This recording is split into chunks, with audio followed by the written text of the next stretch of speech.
ملګری چې زموږ په چینل نه د ویډیو شروع کېدو نه مهرباني کوئ یاره زموږ د چینل سره سبسکرایب کړئ. السلام علیکم ورحمۃ اللہ وبرکاتہ. ټول ملګرو ته سلامونه. امید لرم چې ښه به ملګرو یو 2-3 ورځې شو چې یاره یو پټو یا یو ویډیو ډېر زیات وایرل دی، یو پوسټ ډېر زیات وایرل دی. شاعر محمد ګل منصور زما په سیټ تاسو ته ښکاري محمد ګل منصور دا پټو دی. ډېرو ملګرو دا پوسټ کړی چې یاره محمد ګل منصور وفات شو. نو هغه ملګرو چې کوم پټو راغستی و یاره د پریشن کې چې ته پردی یو کس پروت یې په پریشن باندې، خو لکه په شکل صورت کې د محمد ګل منصور صاحب سره لګي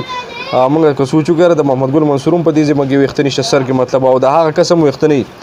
او هغه ته هغه اکسیجن لګېدلی په هسپتال کې چې ته یو پټو به د محمد ګل منصور سره میچ کېږي یو شان کېږي. نه هغه ملګرو پوسټ کړلی نو هغه پټو یې راغستی د هسپتال هغه خوا ته سره د محمد ګل منصور روغ پټو چې دی میچ کړی دی یاره وایي دا محمد ګل منصور چې دی په حق رسېدلی او شاعر محمد ګل منصور په حق ورسېد مړ شو. په یوټیوب کې مونږ تاسو که سرچ وکړو یاره تېر ځله مونږ یو ویډیو ما کړی و چې یاره یوسف جان چې کوم دی خلکو په دروغ مړ کړی و یاره یوسف جان مړ دی. دا دوی د خپل تمنیل داسې جوړ کړي دغه یوټیوب والا ټولو دغه ملګرو ته یم چې یاره په دې باندې اډو خپل چینل وباسم یاره دغه نه څه مطلب نشته چې یاره ته خپل چینل وباسې یا مخکې کې نو د دغې فایده څه ده چې یاره ته په دې دروغو باندې ته خپل چینل مخکې کې چې یاره ما ته سبسکرایبر راشي او ما ته ډالر راشي او زما چینل مخکې پروموټ شي. نو دا تمنیل دغه څیز دی لکه دا پټوان چې ته کله جوړ کړې هغې کې تا ته لیکلي یاره محمد ګل منصور په حق ورسېدو او خوا ته یو د بل پټو راغستی لکه د مړي یو مثال پټو به راواخلي او خوا ته ورسره روغ پټو ولګي چې یاره پلان کې مړ دی او تمنیل کې ورته ولیکي یاره حقیقت یا دروغ نو هغه خو هلته کې زموږ خلک لږ ساده شاني هغه دا ویډیو کلیک کړي چې یاره دې کې څه دي ورکه چې وګورم نه هلته کې بیا هغه دا بکواس چې چا کړی هغه ته بي وي ور لاړ شي او هغه ته چې ساین کم د یوټیوب نه راځي مطلب څه پیسې ورته راځي نه هغه ورته بالکل راشي.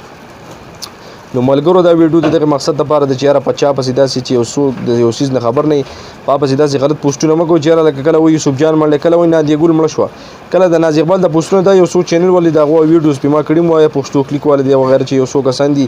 نو په هغې باندې ما یو ویډیو کړی و چې یاره دوی دا په دروغو باندې خپل چینل چې دی مخکې کوي. نو په دروغو باندې چې کوم دی ملګرو خپل چینل مه مخکې کوئ یا داسې قسمه غلط پوسټونه چې دې نه ګریز وکړي چې یاره ته په یو انسان باندې دومره د څه نه ته خبر نه دومره غلط تهمت ته پرې ولګې چې یاره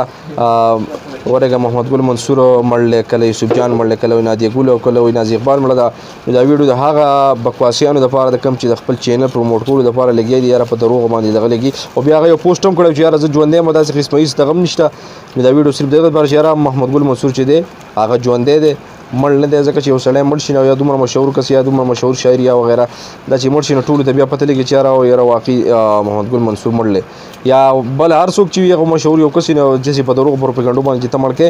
دا نه ده پکار.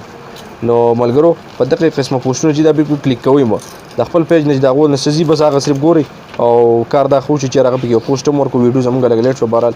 خو دغه بکواسیان که چینل وال چې دي دا مه ګورئ.